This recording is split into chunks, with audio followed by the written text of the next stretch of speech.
No. I've been thinking about, what do I want?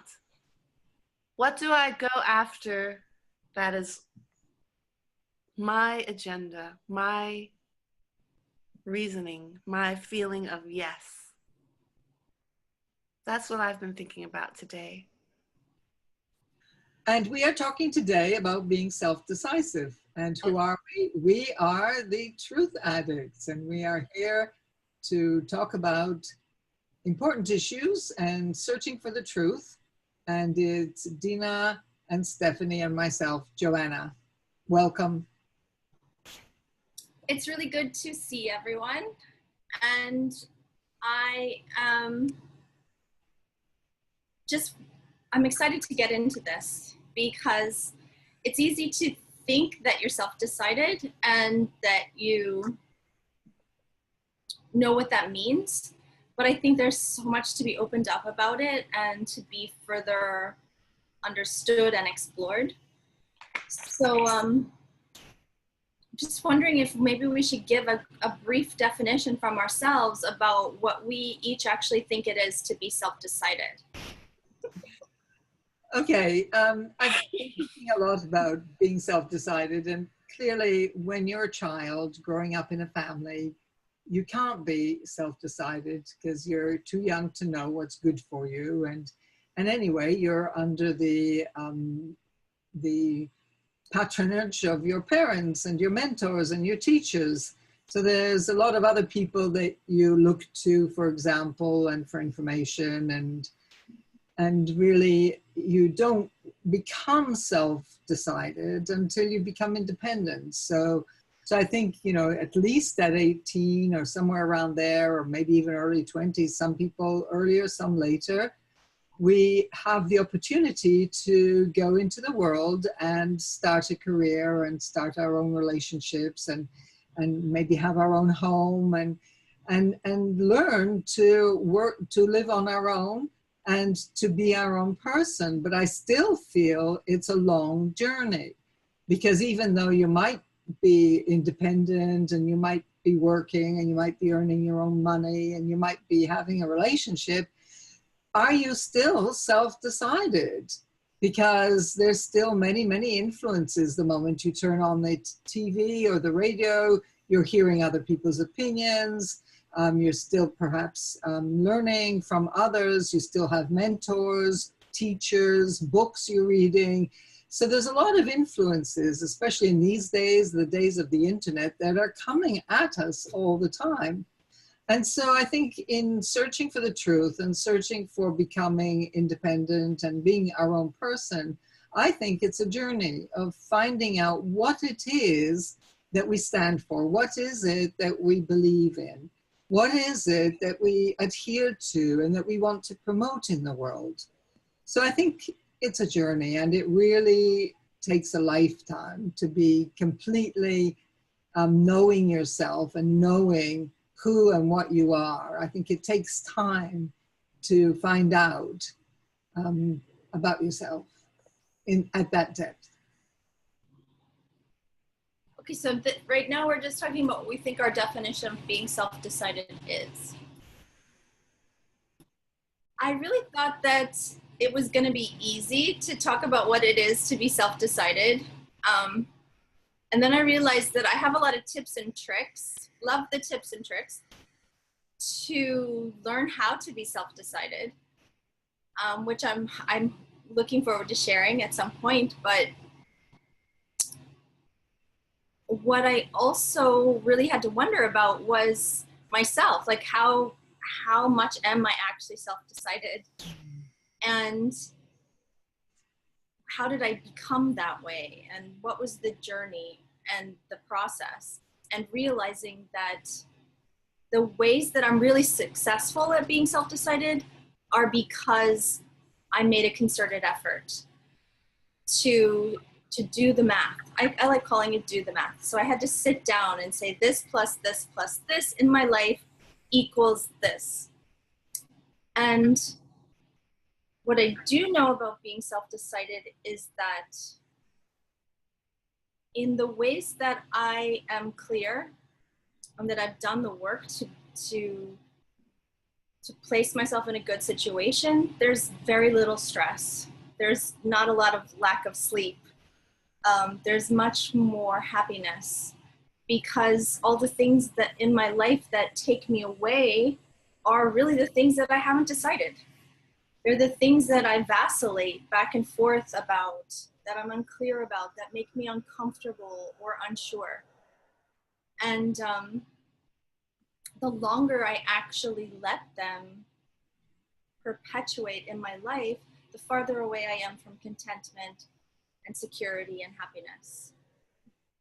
I'm very hush-hush about the things I'm truly decided about. They're close-in things.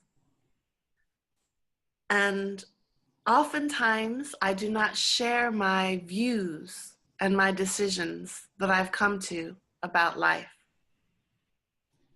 although I do have them.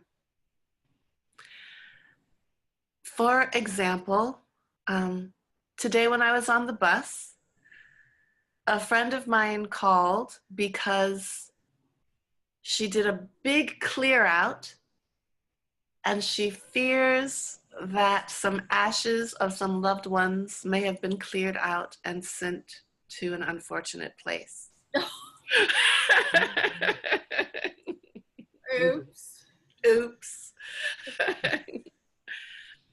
And she was in distress. So I found myself on the bus with people able to overhear, letting her know, well, obviously those people are not in there. And letting her know my views, my close-in views about such things. And people on the bus were looking at me with wide eyes. As I said exactly what I've come to believe. And I realized this is so rare for me to say these things out loud. Because sometimes they're close-in things. But they're not, close-in things are inviting to other people.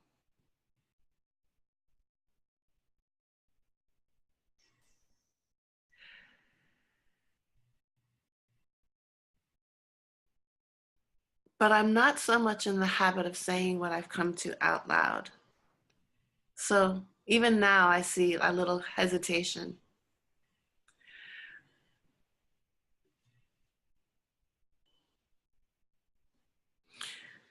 But being self-decided is deciding what you think about things, what I think about things, not what other people have told me about things.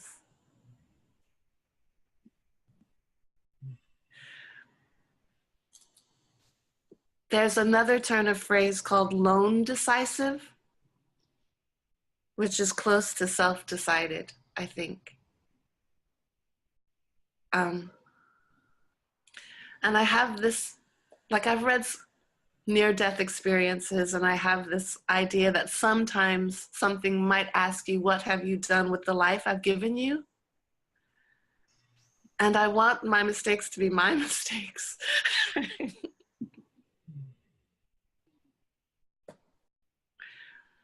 So I'm trying to make some decisions about what I think about things and how I will proceed. And yeah, trying to be diligent and confident, and also willing to change my mind if I want to, if I think I should proceed in a different way. You know, sometimes when people give you their opinions, I mean, it would be very easy to just say, yes, I agree, especially in the realms of politics or things that are a bit contentious. And I find myself sometimes listening to other people and just realizing that, you know, I don't have enough information to make an opinion about that, because people are very definite sometimes in their opinions. And I do wonder whether they have actually researched that subject and whether they're actually comfortable in making such a decision. So personally, I find that very often I just don't have enough information, and I wait. And it might seem that I just don't have a lot of views politically and otherwise, but it's a question of looking for certainty, looking for the truth of things. And sometimes there's no way I can know, because if I'm listening to politicians on the radio, I mean, are they telling the truth? Is the other side telling the truth? Usually the truth is somewhere else completely. So I'm quite happy not to make decisions about everything that comes my way. And not necessarily agreeing with people about their views. That's their views, and let them have it, that's fine. But I want to be decisive about myself, and certainly for me, priority is more my spiritual journey, my human development, and things that are at the level of politics and finances and trade, they're not so important in my life. I need to look after them, and I need to be subject to tax returns and the laws of the country, of course. But I do try and lead my life in a way that's a little bit more elevated, a bit more looking to the future, looking to that next life, looking to how can I be the best I can be, which again is a whole life's journey. And I'm still struggling with that one, and hopefully will be till the end of this life and into the next one. Yes. I agree that it's okay for me to not know some things, or to wait until I do know. And if I'm honest with myself, there are some things that I'm never going to do the research of really knowing, because it's not important to me. So I'll have to just not know some things, political things, and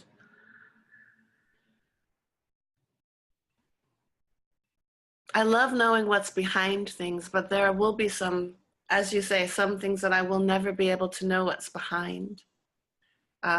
Certain people's motivations or certain things that happen in the world, and it's okay. Okay. So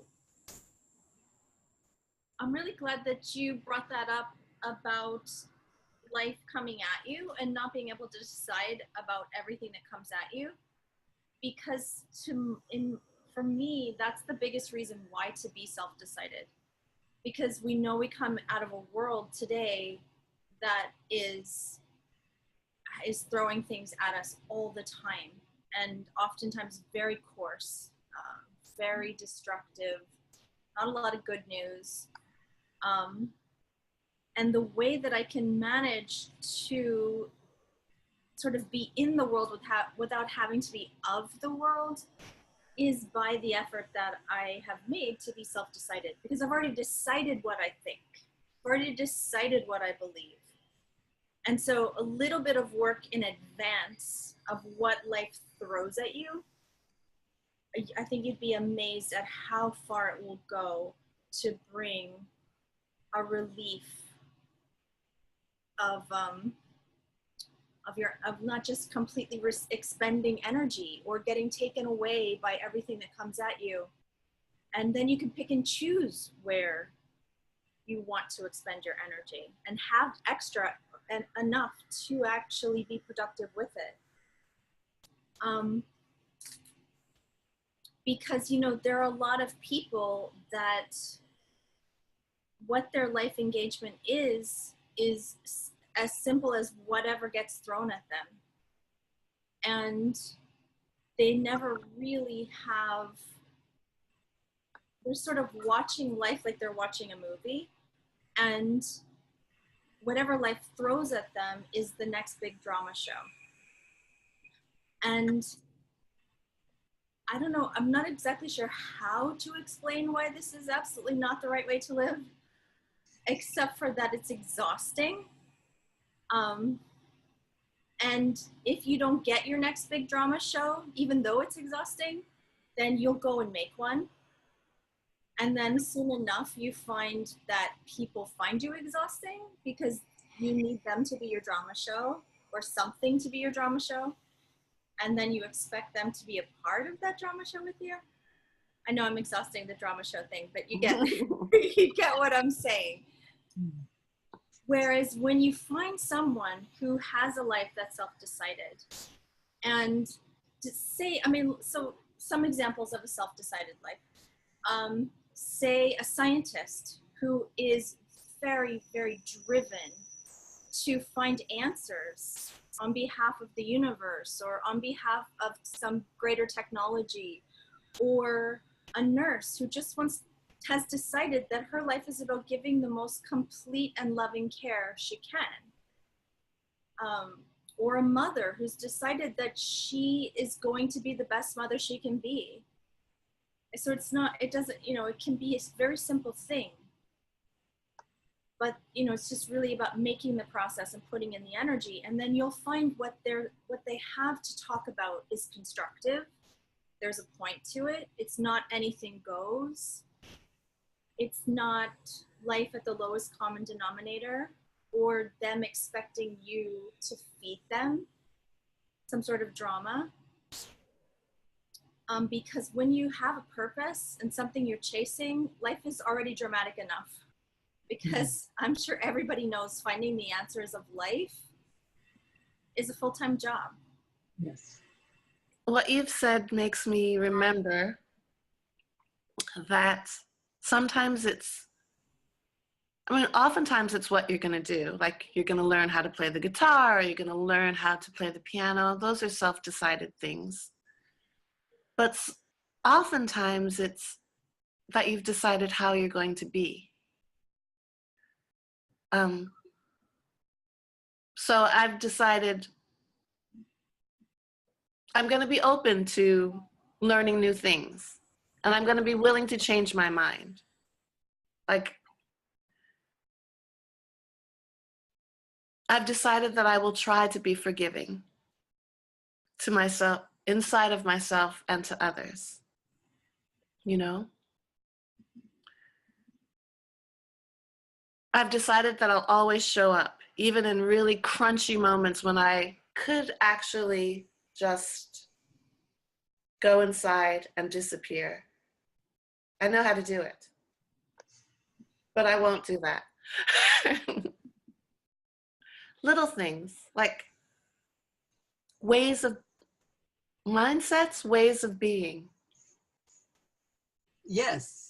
And the marvelous thing about having a purpose in life, whatever it is that whatever comes your way, you can measure it against that purpose and decide whether you want to entertain it or not, or deal with it or not deal with it. It gives you a path along which you're traveling in a decisive way, so that those obstacles that might come and go, you can deal with them because you have a view that goes beyond the drama or whatever it is that happens to happen each day.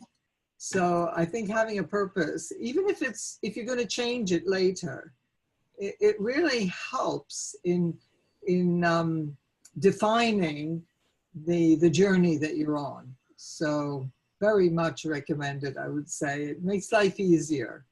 You don't have to deal with the dramas as they crop up because you already know where you're going. It's very helpful in life. As Stephanie said, you know, less stress, which is a good thing. That's brilliant. It's like a criteria, some sort of criteria to measure things against.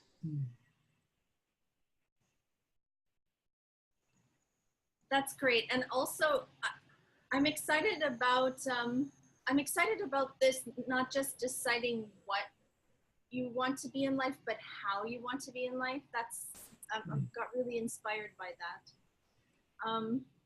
Because I can see how deciding what you want to be is a good step, but deciding how you want to be really makes you available in any situation, in any scenario.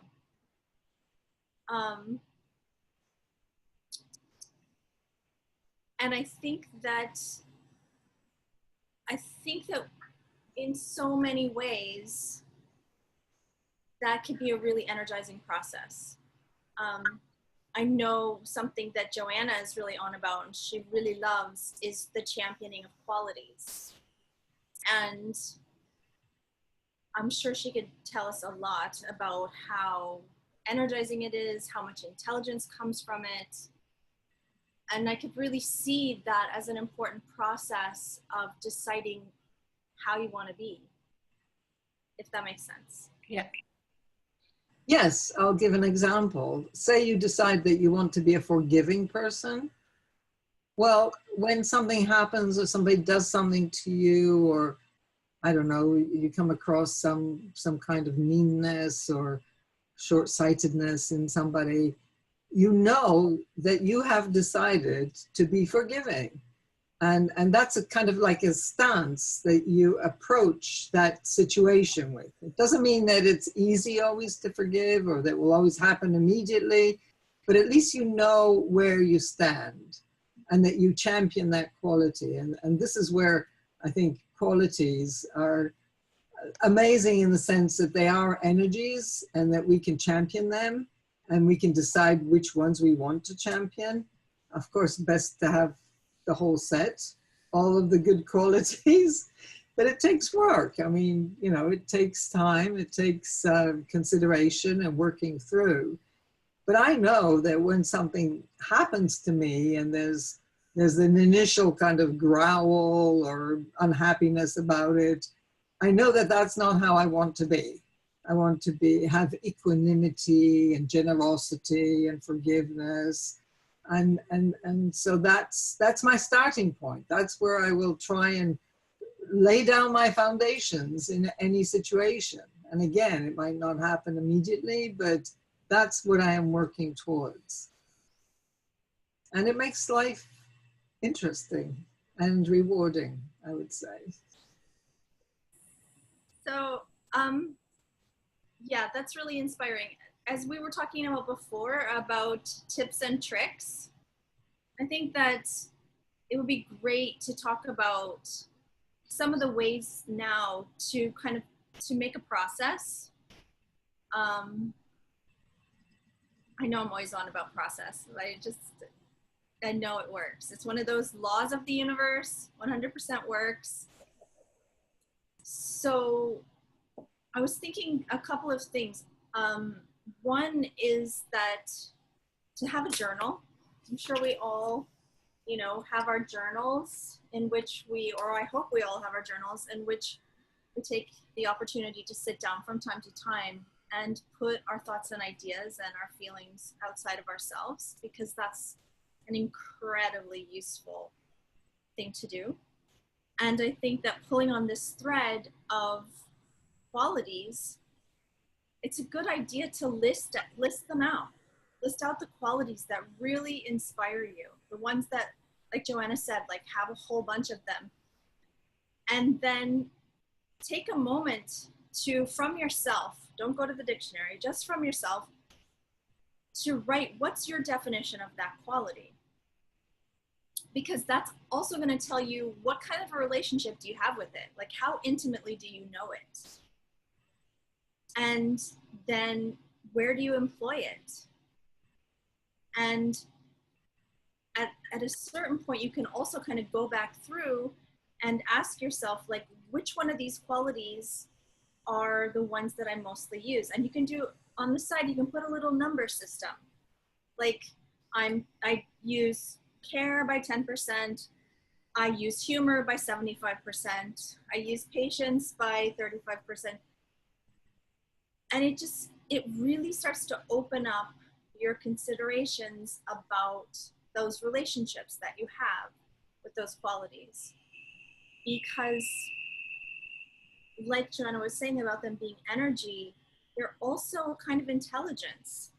And when you're processing and championing patience or care, it's you think in a completely different way. So that's just one tip or trick that I do. I try to do it at least once a year. I love to do it around my birthday or around the new year and really sit down and list everything out. And I kind of think it through, like, what are the leaders of myself? How do I lead into the world with what qualities? Sometimes I make a list of why I get up in the morning. Sometimes I make a list of what I'm trying to do with my life. Sometimes I make a list of what I believe. And sometimes when I'm walking, if there's no one too nearby, I'll call over what I believe out loud to myself as I'm walking down the streets of New York. I will call over some things that I believe, that human life is important and part of something bigger than what we can see. And things are not simple things are not the way they appear. There's something behind this. I live inside of this complex. I live inside of this body.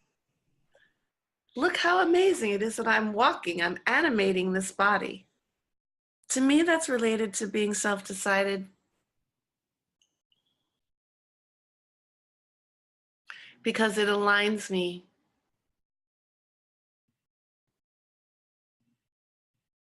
into looking for something deeper and something that's important.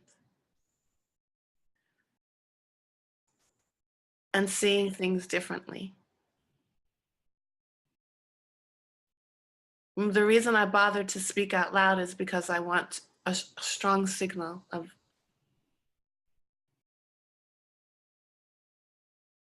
not slipping into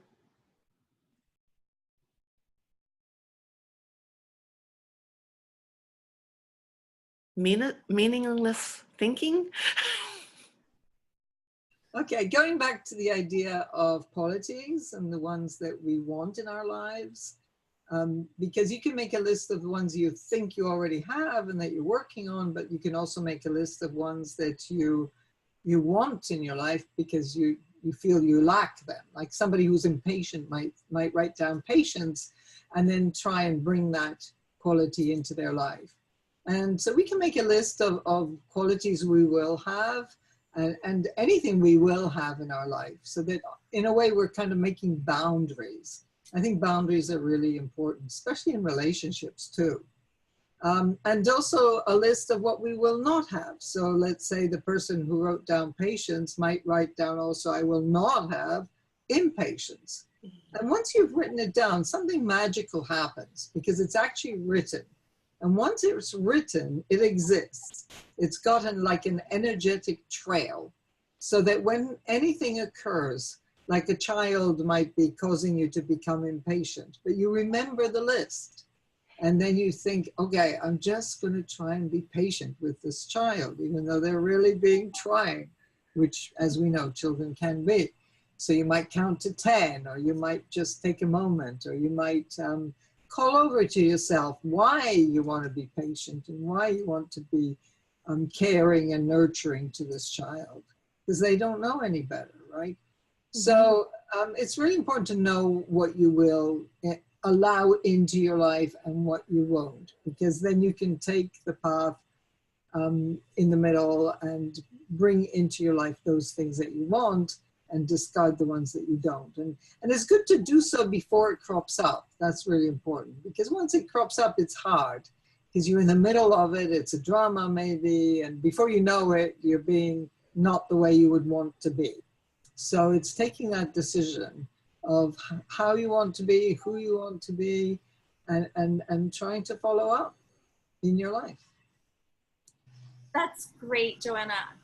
That exercise of will haves and won't haves, I have to say, is so useful. That's something that I've done for many, many, many years. And another just small thing I would put in about it, which is going to maybe seem a little weird, but I know that it works, is that it's even good to say things like, I will not be attacked in the parking lot. I will not be hit by a car. I will not, I mean, everything. Because it settles something in our inner lives to be decided about those things. And it also, you know, words and thoughts and energy have energies and powers. And it's making a declaration to the world that I am not open. My life is decided. I know where I'm going and I am not open. And it really does make a difference. And if you talk to some people that actually have had some things happen to them, like unfortunate accidents or crimes or things, you also can find that in a way they're open to it. They haven't decided about it, or it's something that they're processing a lot. They're watching a lot of crime TV show, or there really is something to the idea of the law of attraction, and deciding absolutely what you will not have and being very specific it's helpful in so many different ways, as well as, of course, being very decided about all the good things that you will have. When you ladies make your will have and won't have processes, how many things do you work with at a time? Like, what's the process look like?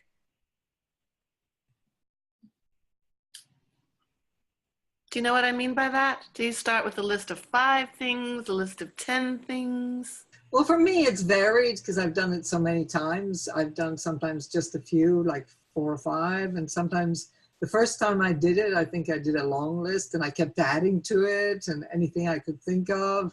So it was quite long.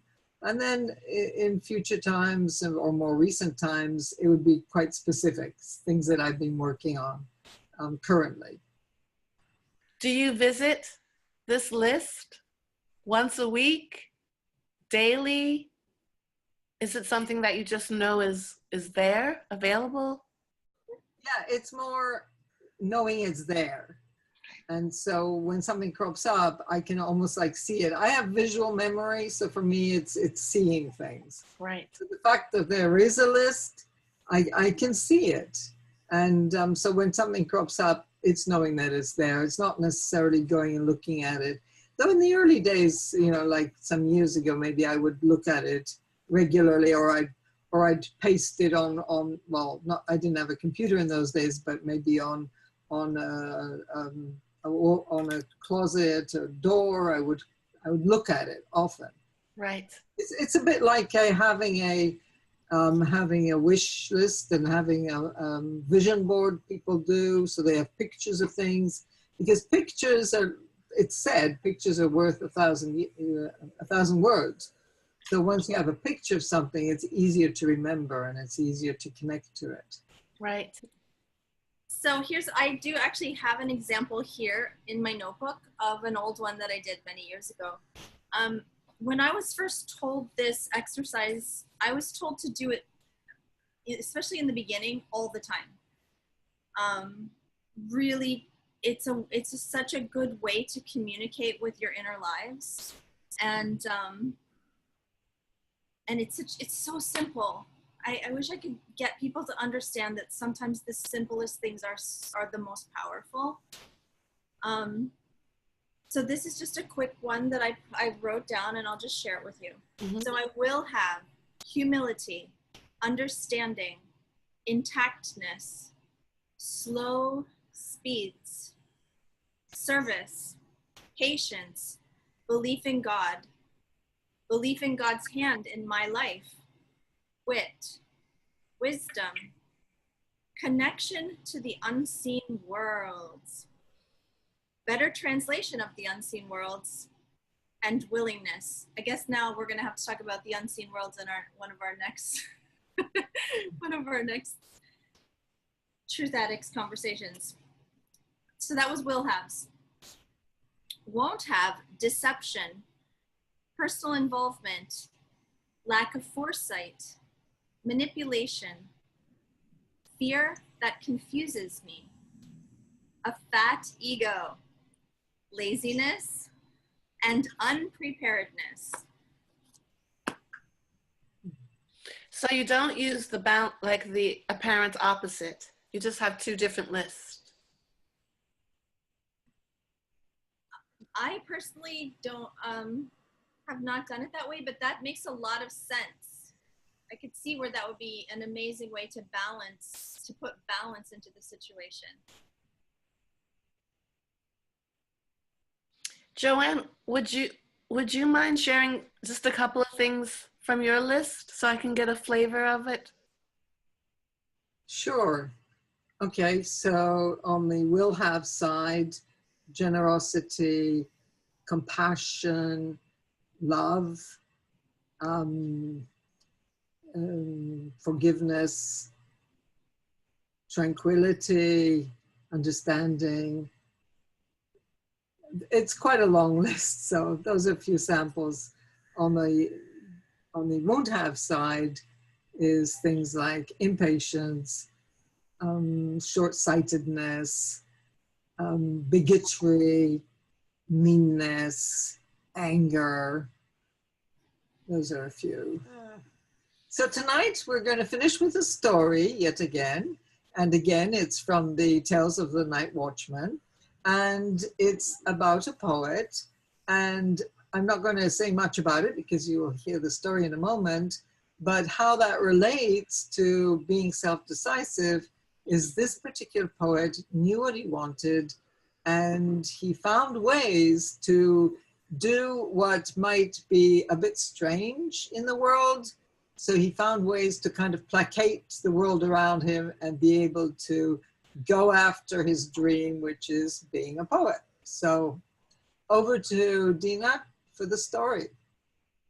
The Fishing Poet. I once knew a TV reporter, said the night watchman, who covered fishing news and events. He would walk along the canals and rivers interviewing fishermen. One day he approached a fisherman and said, "Hello, I'm from HTV. Have you caught anything today?" "No," the man replied. "Oh, nothing at all?" said the reporter. "No." "Were you here yesterday?" the reporter asked. "Oh, yes, I was here yesterday," said the man. "Did you catch anything then?" "No." "Really?" the reporter asked. "When did you last catch anything?" "I've never caught anything," the fisherman said. "Oh, that's strange, isn't it?" "No," said the fisherman. "It's not strange at all." The reporter asked, "Well, why isn't that strange?"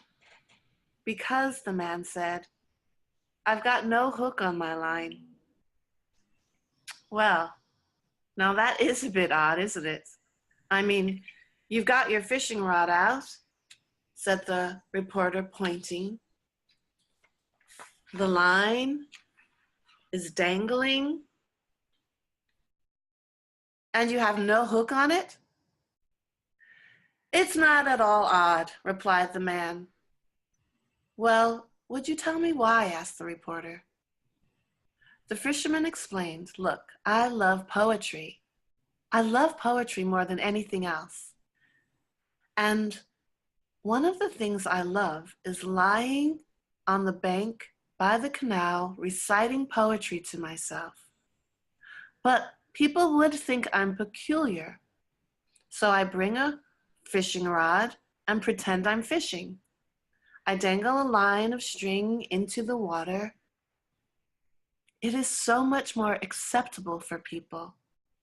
So no one considers it peculiar. And I am left alone with my poetry." The man had discovered a way to proceed safely in the world without being stopped by others' opinions. So thank you very much for joining us with Truth Addicts. We love to get together and have these spontaneous conversations. We realize they're very unscripted, but what we really hope to be is genuine and share some things from our lives which are important to us and we know that work. And just really good to be together and talk about important things and try to have a life that's a little closer to what is the truth of being a human at this time. So good night. Good night. Good night.